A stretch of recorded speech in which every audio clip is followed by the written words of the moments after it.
So it's just like this alien gets sent there from the mothership connection. He gets sent there and he's here to save the world.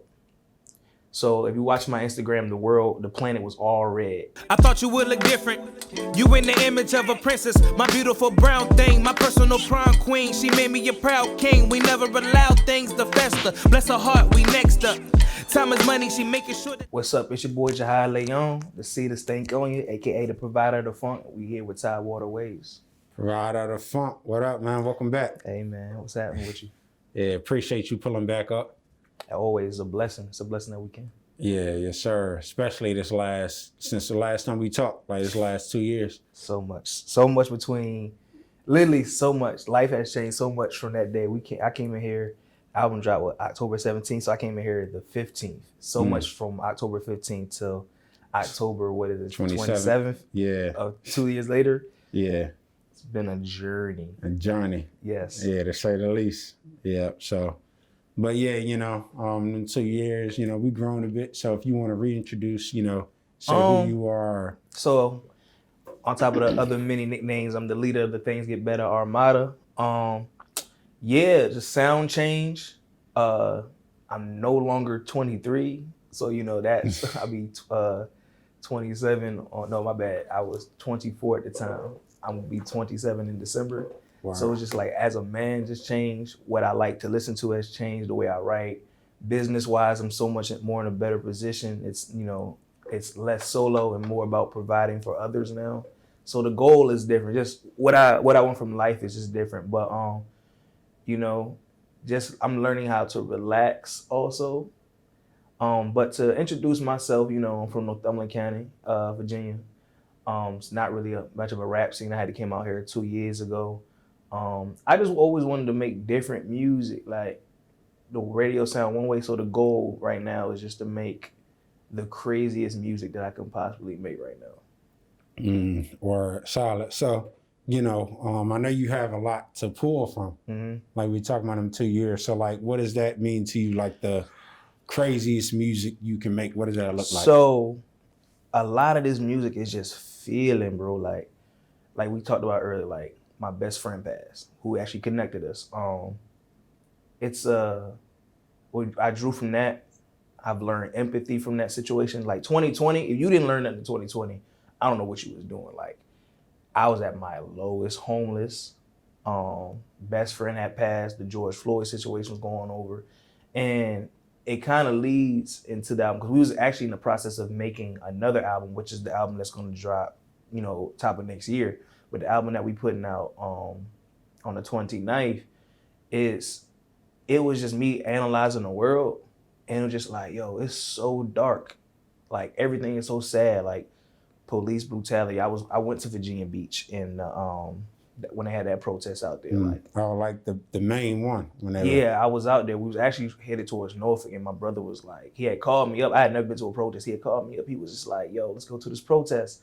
And I was like, cool. And then he's like, got moved to Virginia Beach. So we went out to Virginia Beach, and I just saw like darkness in the world. Everybody seemed like they dying left and right. And I was just like, yo, what do the world need? The world don't need me to be lyrical miracle guy right now. Like, how can I just make somebody dance for 30 seconds out of this 24 hours that we just surrounded by darkness? You go on your phone, it's somebody died, or one of these young dudes is beefing, or somebody getting shot, school shooting.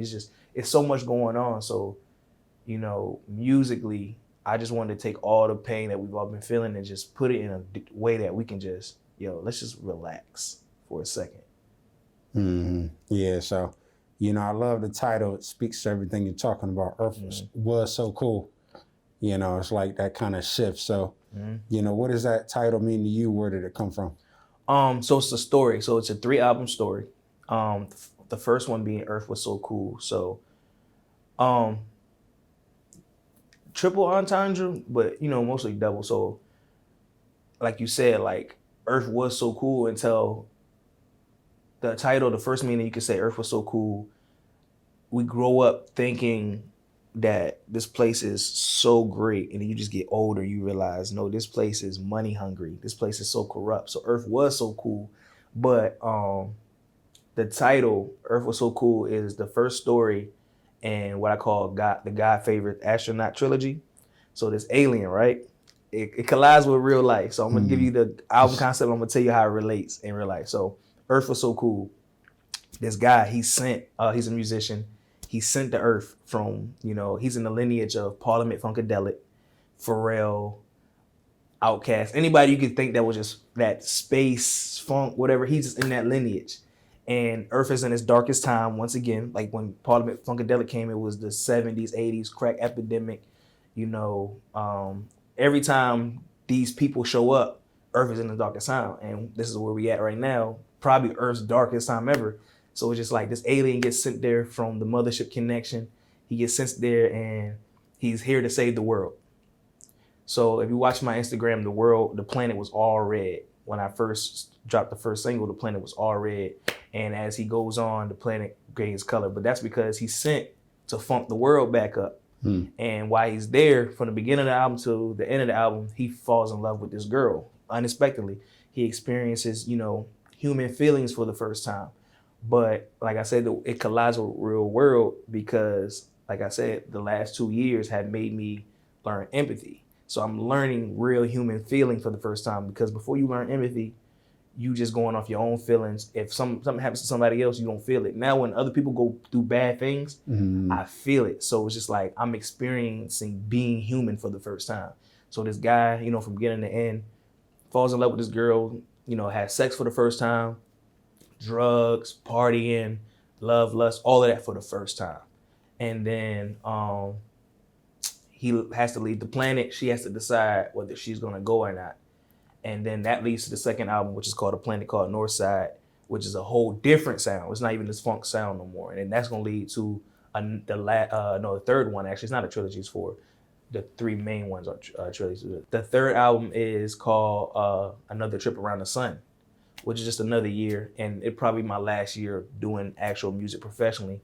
And then it's just the last project, which is God's Favorite Astronaut, which is just, hey, if it worked out, it worked out. If it didn't, but it's probably going to be my biggest project. But that's where the story, it's just really me writing my life out in this story comic book way that nobody else is doing right now. It's like, it's constant. It's like, it's okay. Imagine Space, Good Kid, Mad City. Yeah. That's what this album is. Okay. Yeah, that's dope, man. It seemed like, your mind runs at a mile a minute when it comes to the creativity. But also I want to touch on just the whole uniform, the all orange. So yeah, how's that play into everything? So I was just like, yo, how can I get the most attention but not be corny? So I bought the spacesuit, the white one.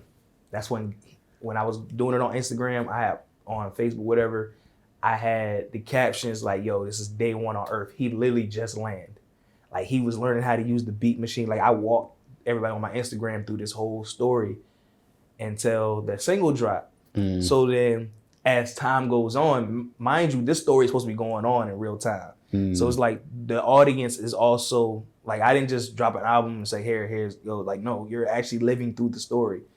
And I was on Amazon one day and I was just like, yo, what can I do that's like not corny, but it's just like it would catch your attention. I was like, yo, if somebody was in an astronaut suit rapping and he was actually rapping, you would have to check it out. Yeah. So I put on the astronaut suit and people was actually like, like, oh, that's really dope. That's really like the concept. And then it was like, okay, I had wore the hell out that white one and it was just like, I needed a different look. And I had found an orange one.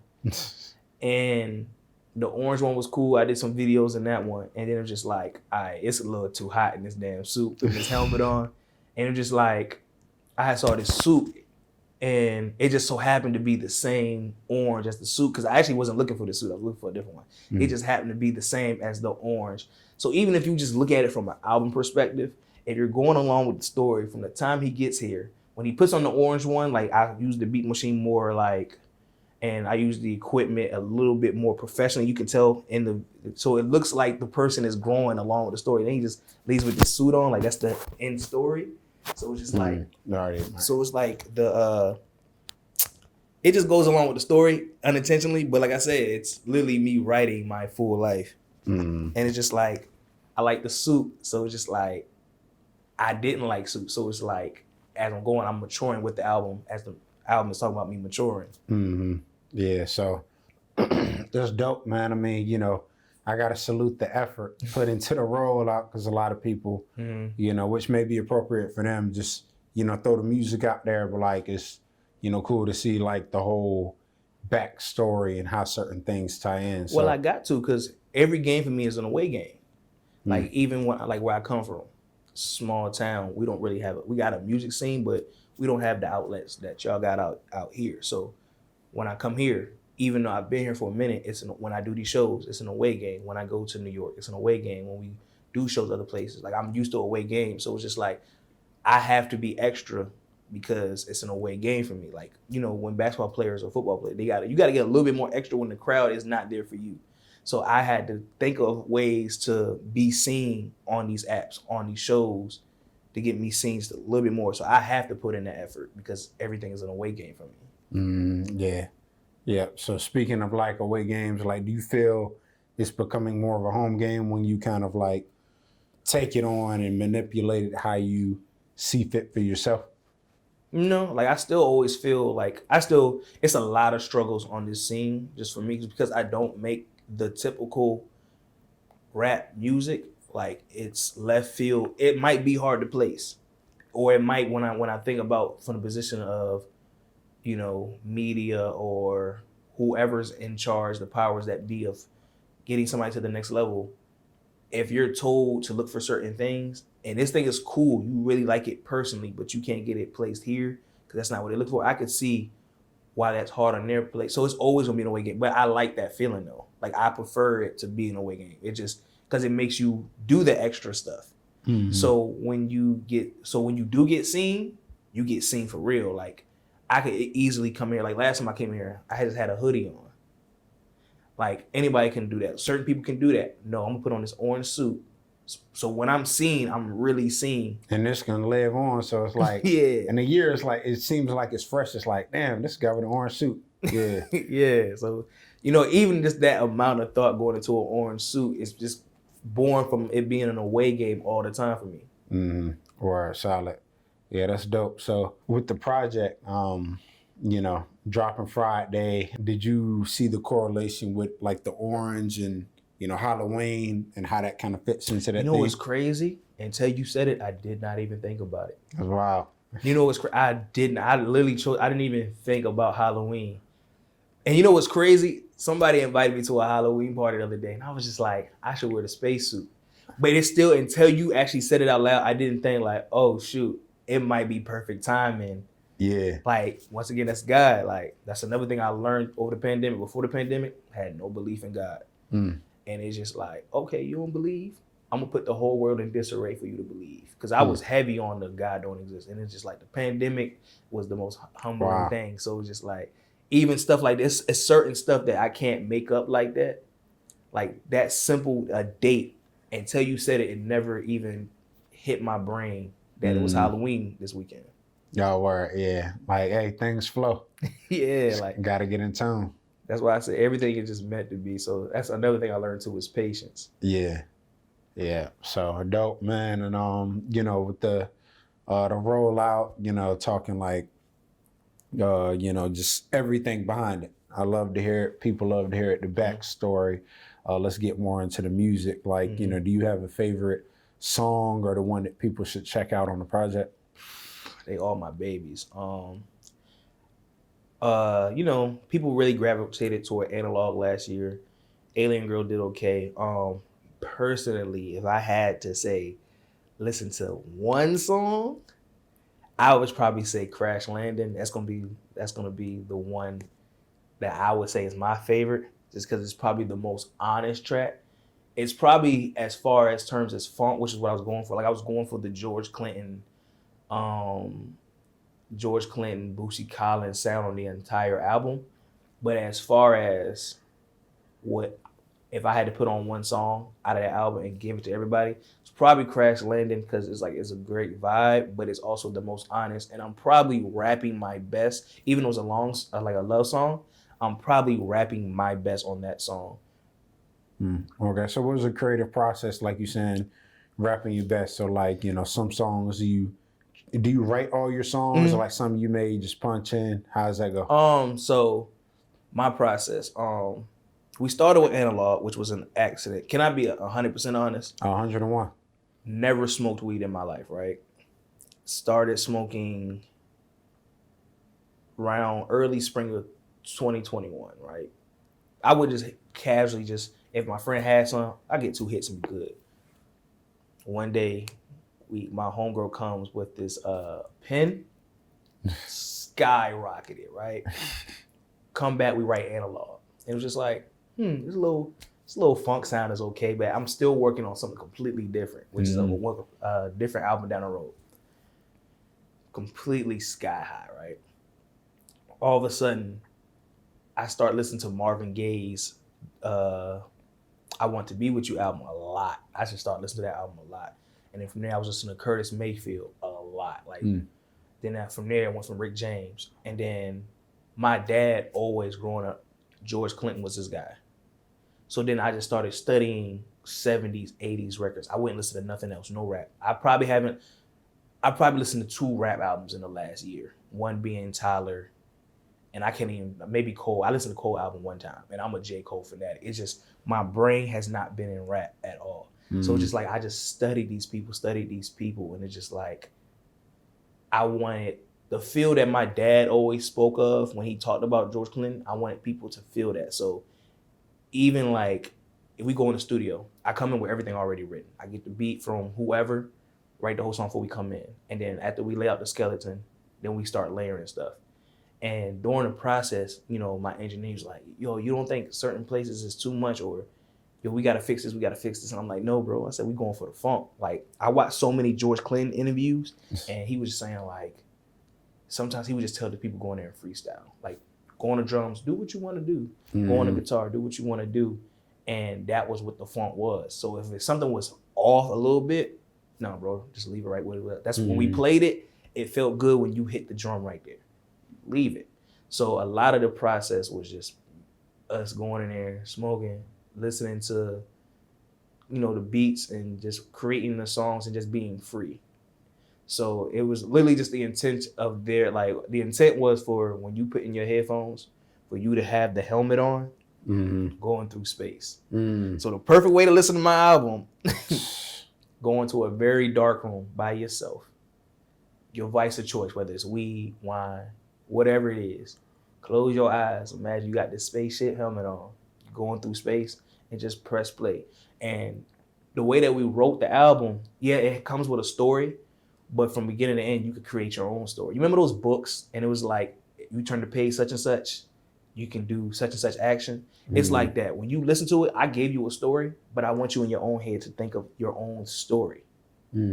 So that was kind of the creative process of just being free, and whatever didn't sound right, it's cool because it's gonna sound right when you hear it. Yeah, and then everybody takes the different sounds, so it's just what is sounding right. Like you're saying, just with the creation, taking, inspiration from these other people. Like, what are some of the, if any, like, modern day people that kind of get you in your mode or got you in your mode? Of course, Kendrick, To Pimp a Butterfly is my favorite rap album of all time. So I drew heavily from These Walls, songs like These Walls. Anderson .Paak, huge influence. Bruno, Lupe Fiasco is my favorite rapper of all time, of course. A lot of Outkast. Because I had to figure out, like I said, I drew from all of these people, but Outkast are the best example of how to execute that in rap. So I would study a lot of Andre. Even from, like, let's say, the look of, I would just study Andre 3000 as a person. I would study everybody else musically, but I would study him from top to bottom, because I hear stories about this man today, and it's just like, he sounds a lot like myself. Like, once he finished rapping, he just walks around Soho playing the clarinet. That sounds like peace to me. Like, once you did all this, like, I think about that and I was just like, even if this does pop off, what do I want to do outside of this? Because I'm getting to an age where if it don't pop off, I got to start thinking what I'm going to do outside of this. So either way, I got to think, like, what is the life I want to live outside of music? So this is the first time I've ever had that thought. And that's due to a lot of Andre 3000. Just see what he does after that moment is gone. Yeah. So, but also like beyond that, I do want to get into like the I guess post rollout. So like, do you plan to do performances and continue, So yeah, I'm trying to find like venues that are looking for that sound, which is the problem a lot of times. Like I said, yeah, earlier, like you said, just having it's that different, yeah. because it's not rap, but it is rap. It's not pop, but it is pop. It's not funk music. I don't know. It's like its own, and that's why everybody says that, but until you press play, you can be like, okay, what he's saying is making sense because what we're making is like, and I hate to sound so cliche, but it's not like anything else because that we purposely tried to go as left field as possible. So venues, unless I had to book it myself, Post Route drop a lot of videos. Like we have a lot of videos, already rolled out. Yeah, so as far as performances, I do have one on the November 2nd. Shout out to my girl Bijo. She literally hit me up was like, yo, I got a performance for you on the 2nd. So yeah, other than that, just trying to get to these radio stations because that's more my goal. More of me being seen, I want the music to be heard this time. Because like literally I'm just trying to heal people this time. Like that's the mission. I'm not worried about views this time. I'm not worried about no awards. I'm not worried about no self-congratulations. It's when somebody hears this, if that 3 minutes of your day made you dance, wiggle a little bit, then my mission was complete. So that's kind of more of the goal. But post rollout, yeah, just a lot of videos, trying to get on these stages and hitting the radio stations. Word, dope. So, and I know you got the content covered. I do want to ask you about you familiar with NFTs? Yeah, I've been trying to figure it out. I don't get it. Okay. So you telling me, maybe you can explain it better to me, right? So let's say, okay, I put myself in Tory Lane's shoes. Let's say I put this album up, right, as an NFT. People buy it, cool. Then no, like, do I not put it on Apple? And if I do, it's like, wasn't it stupid to put it on? Okay, let me use a picture instead. I put up a picture, right, of Tupac. Somebody buys it for $1 million. Why would I buy that picture if I can just Google that same picture? Well, yeah, so that's the difference in just so you have it solidifies the ownership pretty much. So it puts like a code, from what I understand, I'm still learning, but like a code behind that JPEG or that picture or that graphic flyer that solidifies on the blockchain, like crypto and all that. Okay. That this is the original one. So even if you copy it or have this, it is not, the original. So like you got the, whatever famous painting, Mona Lisa, we'll just go with that. And then you got you screenshot it, reprint it, but that's not the original one. Even though they look. At least with the Mona Lisa, I know there is like an original picture. It's when you computerize it, that's when it becomes weird to me. I'm trying to learn about it. Like I'm really trying to learn as far as how we can do it with music, or like, one way I could see like not to be nerdy, on a tech side, like if it was a certain plugin for engineers or producers or a certain drum or something like that, I could see it. But or like if you do it with Tory Lanez did, that makes more sense. The pictures is kind of weird. That's where it gets weird to me. So I would another example I would think is like, all right, well you have the blue check on Instagram. You have somebody that's like, ABC. And then you got somebody that's like ABC _ and it's like the same profile, but them like copy. Oh, okay. Yeah, accounts. I get you. Like, okay. This is whether it's a blue check or the code behind it. This verifies it. Okay, I see exactly what you're talking about. Yeah, so it's still it's confusing. I still don't 100% grasp it, but I know it's a lot of opportunities for artists and I've been looking into it. Definitely trying to do content. Like I looked into Patreon. T-shirts also something we also about to do is a lot of T-shirts and stuff like that. A lot of giveaways and stuff like that, or just giving to people who support. Like I said, it's not even about the money this time for me. It's just spreading love this time is kind of the main goal. So we gotta give some t-shirts away for free, whatever. It is what it is. So, yeah. Like kind of the bundles and yeah, like just cool. You know, one thing I thought about doing is, you know, if you show me a screenshot of you having an album or something like that, cool, we'll send you a t-shirt. And some other stuff, like some exclusive stuff of just us or some content early, or, you know, cool, you send me a screenshot from now on before we drop, you'll get the music early. Something like that. But yeah, NFTs, it was definitely something I looked into. I just didn't understand it. Yeah. And shit, we could do something, hey, you watch this interview and well, it could be a question that we talked about here. It's like, hey, what was the inspiration behind my orange suit? You know, and then if you tapped in, you know, you get whatever. So I'm down, like, I'm down for a little collaboration. You thinking. Hey, you got me thinking, man. Hey, I told you, hey, but you know what's funny?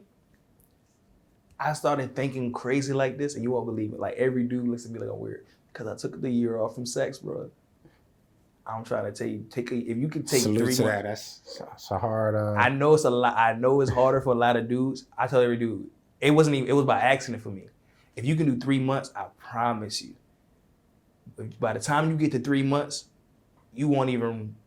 By the time month 6 came in, you'd forgot all about it.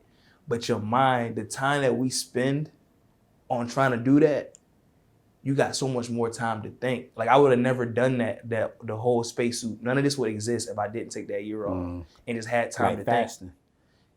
I mean, it is fasting. Actually, it's fasting. So it's just like your body just takes that energy and places it elsewhere. And luckily, it got placed up here, you know, to the creative side of my brain. And like I said, you'll be able to hear it. Like, even just the way that I just think in general during the day, like, I was just like, okay, cool. When you started talking, 100 ideas just came in my head. Word. And it was just like, so cool. Yeah, definitely. I'm more down to do whatever type of whatever. Yeah. That's dope. That's a dope thought. Yeah, solid salute to you. And, you know, that takes a lot of discipline. Like you say, just when you focused on your craft, it's like, you know, you serious about it, nothing can stop you. Yeah, man. I mean, you know, it's a lot more we could talk about. You know, I appreciate you popping in today and just, you know. It's not gonna be. Like I said on the way up here, bro. It's been 2 years. Let's not make that. On my side, I apologize for only reaching out when it's time to get some work done. Oh, nah, man. It's all perfect timing. Yeah, it's all. But I just want to tell you, like, let's not, you know, make it 2 years again. Even if it's not even on some media stuff, let's not make it 2. That's one thing I'm taking very seriously now is the life of people I meet, regardless of, you know, what the capacity of their role is. You know, even if it's just, yo, you alive today, something like that. Let's not make that 2 years again, bro. Yeah, salute. Yeah, community. Facts. Yeah, so, yeah, appreciate that. We definitely going to be linking back up. Like, you know, this idea is just even other things, even if it's not on that, like you say, just checking in with people. That's important. So salute to you. Same to you, bro. Yeah. So, and then to end off, where can the people find you? And y'all can find me on Instagram at Juhhad Leone, JUHHADLEONE. You can find me on Twitter at Juhhad757. On all streaming platforms, JUHHADLEONE, Juhhad Leone. Earth is So Cool drops October 29th, this Friday. So, you know, may the funk be with you. Y'all stay groovy out there. And we out. Yes, sir. She making sure that the check cut. The single life I'm trying to make us the best of. The spaceship dry itself is made from Tesla. You and I versus the world, the universe will test us.